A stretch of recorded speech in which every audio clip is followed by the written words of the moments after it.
if everyone could have everyone's attention. Again, my name is Donna Phillips. I am actually the Coastal and East Texas Area Director for the Texas Commission on Environmental Quality. That is an area that is composed of the Tyler region, the Beaumont region, the Houston region, and the Corpus region.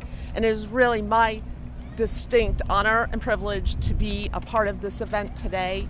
We have such very distinguished guests here. As you can probably see from the presentations from the folks that were demonstrating the equipment, the TCEQ is extremely proud of its monitoring capabilities, always looking to refine our processes, always looking to make things better. You know, that's our goal, that's our charge, but always with the thought that our purpose is the protection of human health and the environment in the Houston area, including and prominently including the air quality in our area. So with that, without further ado, it is my distinct privilege to turn this program over to Congressman Barton, a longtime supporter of these issues, and again, my distinct privilege to turn this program over to him. Thank you so much for hosting this today. Well, thank you, Donna, and we appreciate all that you and Region 12 TCEQ is doing to make air quality better in Texas every day. As you can see, we have excellent air quality right here on the Houston Ship Channel. In fact, if you look at the charts behind Donna, you can see that in terms of VOCs, we have improved the air quality here since 1985 by about 88% in terms of reductions. And if the EPA nationally didn't keep changing the bar, lowering it, we would be in compliance. Texas air quality on the 5 criteria pollutants that are measured by the Clean Air Act, we're in compliance on all but one, and on that one, VOCs, we really are basically in compliance on that. So great job to the industry here along the Houston Ship Channel. Great job, TCEQ. I am the chairman of the Texas Congressional Task Force on air quality. I am the past chairman of the Energy and Commerce Committee that has jurisdiction over air quality. I'm a co-sponsor of the Clean Air Act amendments of 1991. I have held more hearings on air quality, not just in Texas, but around the country, than any other sitting member of Congress in the House or the Senate. We feel that the Environmental Protection Agency has somehow decided to have a vendetta with TCEQ in the state of Texas. As most of you know, last year they revoked what are called the flexible air quality permits that had been in existence and in use since the mid-1990s here in Texas. And they did it, in my opinion, without any justification. We should be giving awards to TCEQ and to the industry along the Chip Channel for all the efforts that they've made to improve air quality instead of revoking the flexible permitting program that has served our state and our region so well. So one of the things that our task force is looking at doing is, once we gather all the facts, and we are asking the EPA to participate with us. We held a hearing here in Houston about a month ago where the deputy administrator from Washington came down and testified that we may enter into some sort of a negotiation between TCEQ and the regional EPA, or we may introduce legislation. We're also helping with the Attorney General of Texas in his efforts to sue the EPA and get them to change their position. But the main thing that we want to say today is Texas air quality is good, it's getting better, and we don't need the national EPA to come down and mess with Texas when we're doing a good job. Now, I want to turn the program over to Congressman Ted Poe. If you look behind you, you're looking at his congressional district. His district starts halfway out there in the Ship Channel We're actually in Congressman Gene Green's district, but right across the way is Ted Poe's district. Thank you, Joe. My name is Ted Poe. I probably represent more refineries than any member of Congress. And as we're here today on these historic grounds, where 175 years ago, Texans fought against government oppression and a dictatorship. And it seems that now, 175 years later, Texas is still fighting an oppression, and that oppression from government regulators, namely the EPA. The EPA, instead of trying to make an example out of Texas, they should use Texas as a good example for air quality. The flexible permits work in Texas, and the procedure does not need to be changed by the EPA. And instead of celebrating success of Texas, the EPA continues to demonize Texas and its environmental quality. It's perplexing why that would occur. Maybe it's a political reason. And the EPA is creating a problem when a problem does not exist. The EPA, as the Wall Street Journal has said previously, is at war with Texas. I agree with that. That's why I've introduced legislation sponsored by all of these gentlemen behind me to not allow any funding to go to the EPA to regulate so-called cap and trade and greenhouse gases. That passed in an amendment earlier this year. Hopefully we will be able to get final legislation on that so that the EPA is brought in and they are not as oppressive as they seem to be and brought into control.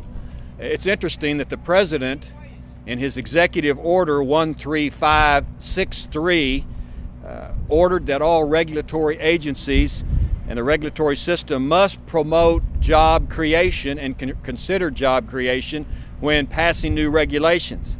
And just recently, the EPA Assistant Administrator, before a House member or House committee, the House Environmental and Energy Subcommittee, was shocked when he was asked this question and tried to explain for 5 minutes that basically the EPA does not consider job creation and the economy when passing down these regulations. Regulations are necessary, but the EPA coming in and taking over the air quality of Texas is not necessary. Ironically, the EPA wants to control the air quality here, but the administration does not even respond to the government's or to the governor's question about helping with the wildfire problem in West Texas and the environmental hazards that those fires are creating. And so Texas is the energy capital of the world. This area is the energy capital of the world. We would want it to stay that way. No one wants a bad environment, whether it's air or soil or water. All of us here are promoting the concept of a better environment for all of the people that live in this region.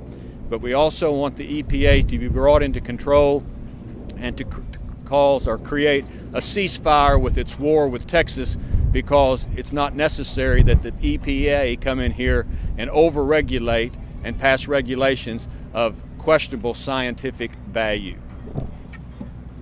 Now I want to hear from Congressman Ted Poe. Oh, not me. Let me introduce him. Thank you. Good morning. Thank y'all for coming. I'm Congressman Pete Olson, and I represent the 22nd Congressional District of Texas. When you came down here on 225, when you turned off 225 and came north, you left the district I represent. And I'm proud to be here with my House colleagues and industry representatives and on this important issue for our state and our nation. Texas has a great story to tell on clean air. Here are the facts.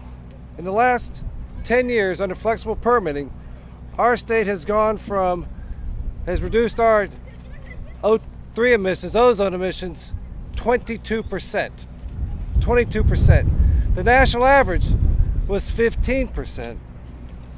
On nitrous oxide emissions, Texas reduced our emissions by 53%, over half. The national average was 27%. Texas air is much cleaner, and we did this while being the fastest growing economy in the nation. Our state added one half the private sector jobs since we entered the recession in September of 2008. You can't do that without a commitment to clean air within our state. And we have that. We have a great story to tell. Unfortunately, the EPA doesn't see it that way. 3 administrations have supported, one Democrat, 1 Republican, have supported flexible permitting until this administration said, Texas, you're not getting it right. It's an outrage that the EPA doesn't recognize the facts that we have cleaner air. We are the model for America. And I guarantee you my colleagues and I are going to fight like heck to make sure that EPA recognizes that we do have clean air, that they don't destroy jobs here in Texas, and we don't force them overseas. I'd like to address the issue that my colleague Ted Poe brought up about jobs killing. I introduced the Establishing Public Accountability Act, which is real simple. It asks the EPA, when you propose a new regulation, new rulemaking, you have to give Congress a statement as to how many jobs it's going to increase or decrease in our economy. And you have to tell us what the source for that is before the public comment period, so the public can have the ability to look at what EPA is doing and make the decision for themselves. This is just common sense, and we're looking to get something like that through this Congress. Again, we've got to rein in this EPA. Our state has a great story to tell. EPA is not listening to it. We've got to stop that. Thank you. Last but not least, of the congressional delegation, Kevin Brady. Hi, Kevin Brady, representing the 8th District of Texas. Texas is committed to clean air. It's doing it better than the rest of the country.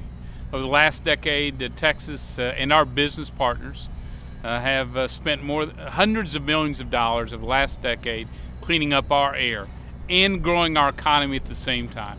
And I think that is where the rub is with Washington. We're convinced we can clean our air and clean our environment and grow the economy at the same time. Washington doesn't see it that way. The EPA really isn't focused on clean air. They're focused on clean air their way. Well, we have a better way, a smarter way, a more innovative way of cleaning our air and growing our economy at the same time. The EPA's intrusion and takeover of our permitting process threatens that delicate balance between environmental progress and economic progress. We want to take that innovation back for the state. We're committed as a delegation to fighting for clean air and more jobs and the state's ability to make progress on both. Glad to be here because if you look around you, these chemical plants employ in Texas more than nearly 500,000 people. Good paying jobs that families rely on to raise their kids, reach their dreams, give their kids a college education. The EPA threatens those families' dreams, and really it threatens the economic future of Texas. So we're committed to fighting both and restoring that type of balance for our state. Christina Wisdom is with the Houston Area Chemical Council. Good morning. My name is Christina Wisdom with the Texas Chemical Council. I am very honored to be here this morning among these distinguished congressmen and with Donna Phillips from the Texas Commission on Environmental Quality. The Texas Chemical Council represents over 70 companies and 200 chemical manufacturing facilities across the state of Texas. We directly employ 75,000 Texans and indirectly employ 400,000 Texans. Our industry pays over $1 billion in state and local taxes and over $20 billion each year in federal income taxes. TCC member companies manufacture products that improve the quality of life for all Americans and for millions of people around the world. The companies that the Texas Chemical Council represents are proud to operate in the state of Texas. Texas has led the national economic recovery and has added more jobs than any other state in the past 10 years and in 2010.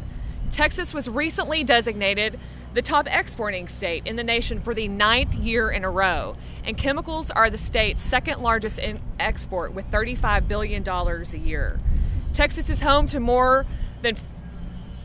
Fortune 500 companies than any other state, and elected officials from California recently visited with Texas leaders to find out what is Texas doing right? How is this state attracting jobs when they're having difficulty in other states in this economy? TCC applauds the state of Texas for its air quality achievements over the past 20 years and for its efforts in challenging EPA and its disapproval of critical Texas air permitting programs and challenging EPA's attempts to take over the Texas air permitting program to implement legally questionable greenhouse gas regulations. The Federal Clean Air Act gives states wide latitude in implementing state air permitting programs in order for each state to address its unique air quality needs. This state's primary challenge is ozone, the federal 8-hour ozone standard. The Texas air permitting program, as evidenced by these slides, has been widely successful. The Texas Flexible Permit Program is responsible for reducing 260,000 tons of emissions since its inception. The Texas Emissions Reduction Plan, the state's mobile source program, has reduced over 160,000 tons of NOx emissions from mobile sources.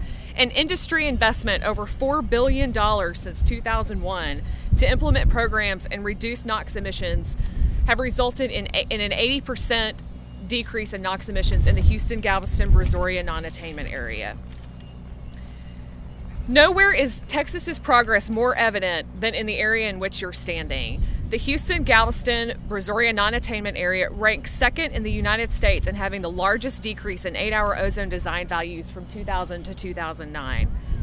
Sadly, EPA has not been interested in acknowledging these incredible successes. Instead, the federal government wants to eliminate or take over Texas air permitting programs because they think they know what's best for Texas. The result of that federal intrusion in the state's business will stymie business growth and economic development in the state, and it will make it much more difficult for Texas businesses to receive the necessary permits they need to operate. When EPA creates overly burdensome regulations or regulatory uncertainty, it results in less investment by manufacturing businesses. Sadly put, it will negatively impact jobs.